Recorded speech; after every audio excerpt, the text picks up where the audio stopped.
Matthew here from MiniWarGaming.com. This is another vlog update for my 30-day challenge. This is for painting a bunch of Necrons and some buildings as well.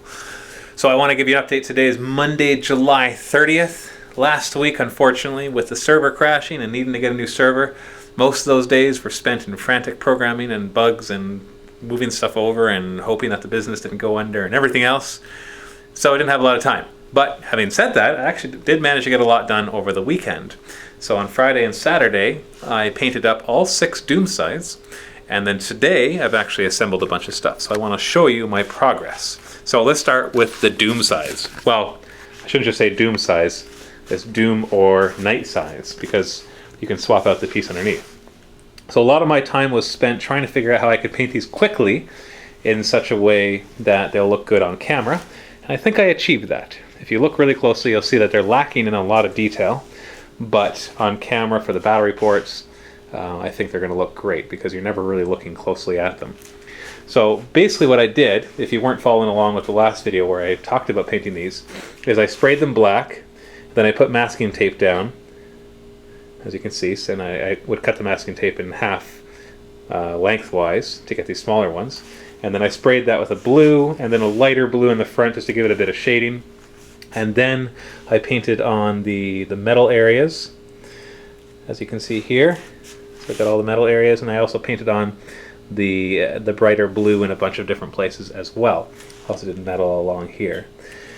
And then I just washed the metal with a non-watered down Nuln oil, which is basically the new black wash from Games Workshop. And that's it. That's how these are painted. I picked out a couple details, but my goal really was to be able to paint these really fast. So I got it down to about 20 to 30 minutes per Doom Scythe for painting them that quickly. And then I have the pieces underneath as well. That right here you can see like the death ray. I did a bit of the metal on that. Here I can pop this out and show it to you.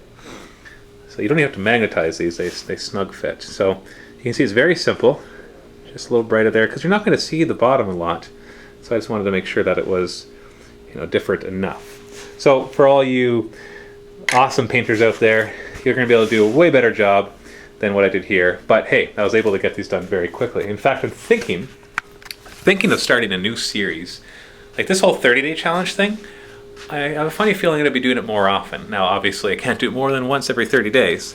But like throughout the year, you might see me do it 2 or 3 times rather than just like, the last time I did it was back in November, because it does motivate me and it helps me to get a lot done. And I've been wanting to do some narrative campaigns in the near future as well.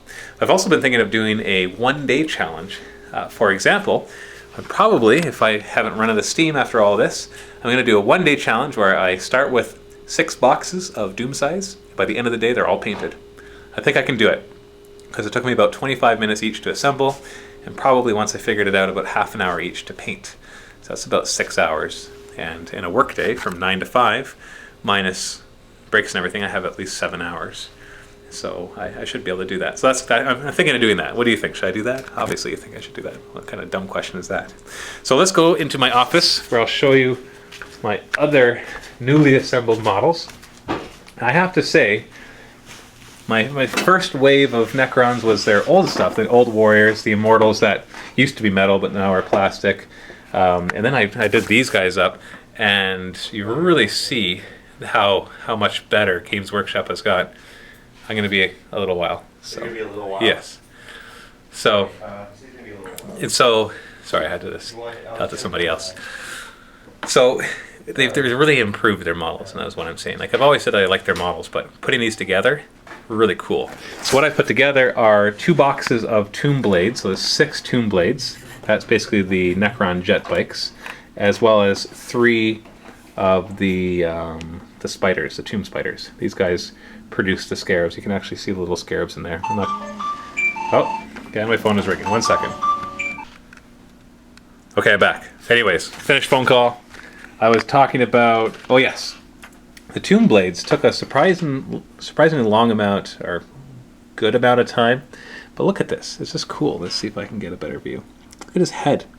See how his head goes into the thing, and he's got all these pieces. Like, he's a ton of pieces just for this one model. But it is neat looking when you're finished. Like, I am very, very, very impressed with how cool this model is. It took me way longer than I wanted to. Probably like 40 minutes a model. Like, I did all 6 of them at the same time, but I spent like 3 hours maybe doing 6 of them, so that's a while. Maybe not 40 minutes. That would work out to what? I don't know. Anyway, I guess that would be half an hour a model. Yeah, something like that. Anyway, it doesn't matter. So he's cool. I gave him the Tesla cannons. I didn't magnetize it, and I kind of looked at it, and I figured the Tesla cannons I'll use most often. The particle beamer is cool too. Definitely won't go for the Gauss because I just didn't want to. So I got 6 of those. They're pretty much dry. Try to get them in slightly different poses with the guns just to give them some variation, and there's their bases right there. And then I got 3 Tomb Spyders. These guys went together in like 10 minutes each because, well, they're really cool, but they're just a little model like this with lots of large pieces rather than like the tons of small pieces like them. But they're pretty neat looking too. Let's see if I can actually get it on camera for you. And it's a little bent at the back. So I'm going to probably straighten that out because you can see that it kind of goes down. But at the same time, that can still look cool because it makes it look more like a spider. It's really neat when you look in there. I don't know if you're going to be able to see this, but there's little scarab swarms all in there. So you could be really anal and paint them beforehand, but knowing my painting techniques, they're going to be lucky to get some black spray paint on them. Because, hey, you don't really see them when they're on the table, and I'm painting this all up for battle reports and everything. And then finally, on Saturday, I put together this thing. And this was tough to put together as well, but it is a cool model. And this is the walker for the Necrons. And so I put the heat ray on it because that's probably what I'm going to use most often. Once again, could have magnetized it or even snug fit some of the pieces, but just didn't really care to in this case. But it took a lot of work to get it all together, especially this guy up here. But it's a really neat model.